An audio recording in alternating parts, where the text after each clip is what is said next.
इस मामले में पत्नी समेत 4 लोगों के खिलाफ केस दर्ज हुआ है और इसी से जुड़ी बड़ी जानकारी आपको देने जा रहे हैं, जहां आपको बताएं कि अब एक टीम बाकायदा जांच को आगे बढ़ाने के लिए जौनपुर जाने वाली है। इंजीनियर अतुल के खुदकुशी मामले में जांच को आगे बढ़ाने के लिए टीम जौनपुर रवाना हो सकती है। जानकारी मिल रही, बेंगलुरु पुलिस की टीम यूपी के जौनपुर जाएगी और परिवार का बयान दर्ज करेगी। मारकली पुलिस स्टेशन में उसका केस दाखिल हो गया है। इसके बारे में इन्वेस्टिगेशन चल रहा है और हमारा इंस्पेक्टर इन्वेस्टिगेशन कर रहा है। अतुल सुभाष एज 34, उन्होंने जो हैंगिंग करके सुसाइड हो गया था, उसके बारे में छानबीन चल रहा है। इन्वेस्टिगेशन जो भी क्राइम सीन पे मिला है, हमारा सोको टीम ने उसको लिफ्ट किया है, जिसमें टाइप्ड डेथ नोट है और उनका जो हाथ में से लिखा हुआ डेथ नोट भी है, वो सभी पार्ट ऑफ इन्वेस्टिगेशन किए हैं। उसके बारे में छानबीन चल रहा है। डीसीपी को आप सुन रहे थे अजय, इस वक्त हमारे साथ जुड़े हुए हैं। अजय, इस पूरे मामले को लेकर एफआईआर दर्ज हो चुकी है, जांच कहां तक पहुंची? देखिए, क्योंकि बेंगलुरु पुलिस इस पूरे मामले में जांच कर रही है, तो जो भी जांच के पहलू है जानकारी उनकी तरफ से दी जा रही है। और उत्तर प्रदेश में खास तौर पर, क्योंकि ये जौनपुर का ससुराल का मामला है, जो मृतक है उसका परिजन जो है उनको अभी ट्रेस नहीं किया जा पाया है। तमाम हम मीडिया के साथी भी ये प्रयास कर रहे हैं कि उनको ट्रेस कर पाए, उनके घर को ट्रेस कर पाए। संवाद किसी तरह का परिजन लड़की की जो है वो कर नहीं रहे हैं और ये पूरी स्थिति यहाँ उत्तर प्रदेश में दिखाई दे रही है। लेकिन यह हैरान कर देने वाला मामला है और कोशिश ये है कि जो इन परिजनों से जुड़े हुए लोग हैं, इस शादी में इन्वॉल्व लोग हैं, जिस जगह पर ये शादी हुई, उन सब विषयों में भी हमें जानकारी मिल पाए। तो ये स्थिति है। बेंगलुरु पुलिस जो है अब इस पूरे मामले में विवेचना कर रही है और इस एफआईआर को दर्ज करने के बाद बेंगलुरु पुलिस की तरफ से कोशिश ये है कि इस मामले में बेंगलुरु पुलिस अब जौनपुर में आकर जो है पूछताछ करने की कोशिश करेगी। बिल्कुल अजय, और आप बता रहे हैं कि बेंगलुरु पुलिस जो है जौनपुर में जाएगी, वहां पर जांच पड़ताल का सिलसिला बढ़ेगा। लेकिन ऐसे में इसी मामले पर वकील का क्या कुछ कहना है, क्या कुछ दलीलें दी जा रही हैं, वो अपने दर्शकों को सुनवा देते हैं। अच्छा, मुकदमा चल रहा था, उसमें मतलब काफ़ी लोगों को उन्होंने चेंज भी किया था, जैसे देवताओं को। कई मुकदमे चल रहे थे। हाँ। तो जो मेंटेनेंस का मुकदमा था उसमें हम लोग पैरवी कर रहे थे। बाकी जो दहेज उत्पीड़न का था, घरेलू हिंसा का मुकदमा था, उसके और दूसरे वकील हैं। में जी सुभाष नामक एक छात्र तो उन्होंने आत्महत्या कर लिया जी। 1.5 घंटे का वीडियो जारी किया, उसमें उनकी पत्नी यहीं की रहने वाली थी जी, और आपके कोर्ट में मुकदमा नहीं चल रहा था जी। तो कहाँ से रहने वाले थे अतुल सुभाष? ये सुभाष जो है रहने वाले थे समस्तीपुर बिहार के जी, और वर्तमान में दक्षिण भारत में जो है ये अपना काम कर रहे थे। जी।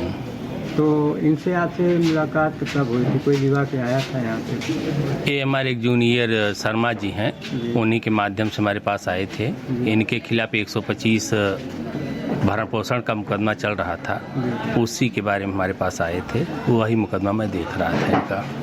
और पत्नी दहेज उत्पीड़न का कुछ मुकदमा था? हाँ, इनके खिलाफ जो है, उनके परिवार वालों के खिलाफ जो है दहेज उत्पीड़न का मुकदमा भी हुआ था और मुकदमे हुए थे, घरेलू हिंसा का मुकदमा हुआ था और इनकी पत्नी ने डाइवोर्स का भी मुकदमा एक फाइल किया था यहाँ। अच्छा। कई मुकदमे चल रहे थे।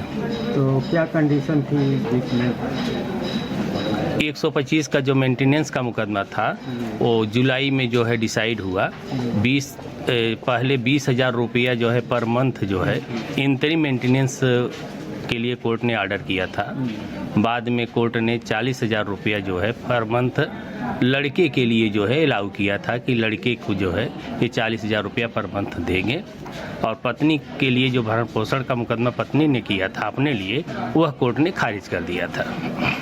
और उसमें वीडियो में और चलिए आगे बढ़ेंगे। किरण रिजिजू कुछ कह रहे हैं, उनकी तरफ चलते हैं प्रेस कॉन्फ्रेंस में। और हम शुरू से देख रहे हैं कि विपक्ष के लोग ना लोकतंत्र को मानते हैं, ना चेयर का गरिमा को ध्यान रखते हैं। आप लोगों ने, मैं नाम लेकर कह सकता हूं, टेलीविजन में बाहर जाकर के पब्लिक के सामने में उपराष्ट्रपति का नाम लेकर के आप लोग बेमतलब से आरोप लगाते हैं। आप लोग इस सदन का सदस्य होने का लायक नहीं है। आप चेयर को अगर इज्जत नहीं दे सकते हैं तो इस सदन का सदस्य होने का कोई अधिकार नहीं रखते हैं। हम लोग सब कसम खा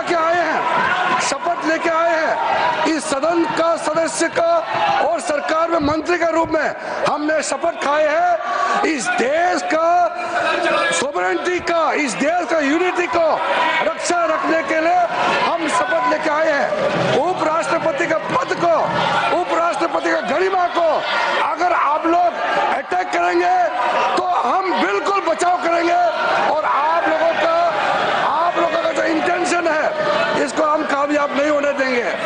आज जब सोनिया गांधी जी और सोरोस का लिंक का जो नाम आ रहा है, हमने ये लिंक नहीं किया है, ये रिपोर्ट हमारा नहीं है, अंतरराष्ट्रीय जगत में पूरा दुनिया में ये रिपोर्ट पढ़ रहा है।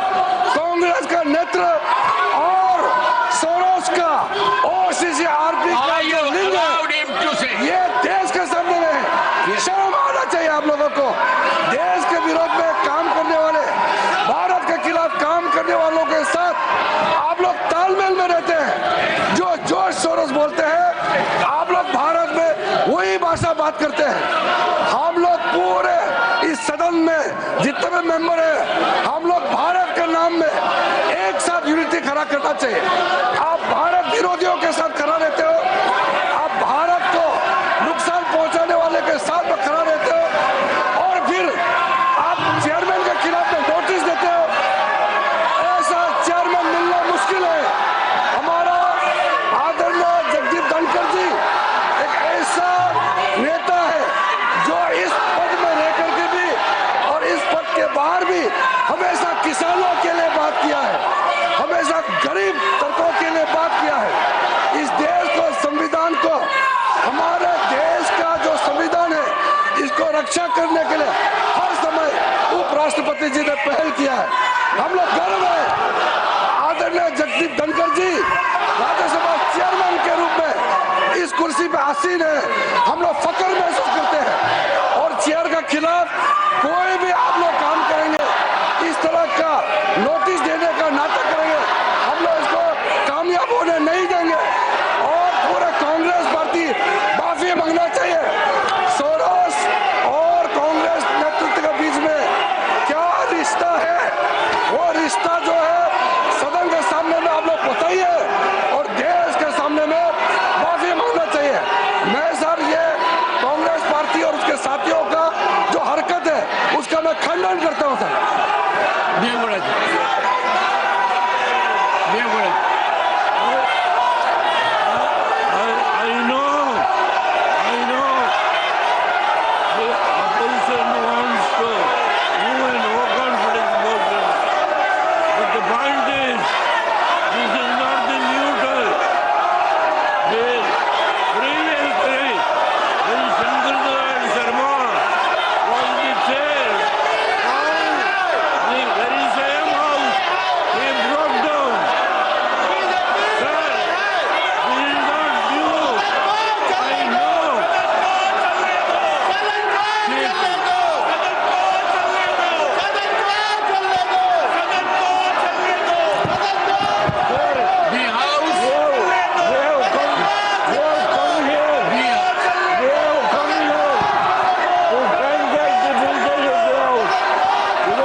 सभापति की विनम्रता से निवेदन करता हूं कि इधर बैठे लोग, सभी लोग संविधान के प्रति निष्ठा रखते हैं। ये अम्बेडकर का संविधान बदलना चाहते हैं, ये संविधान के हत्यारे हैं, हम आपस करना चाहते हैं।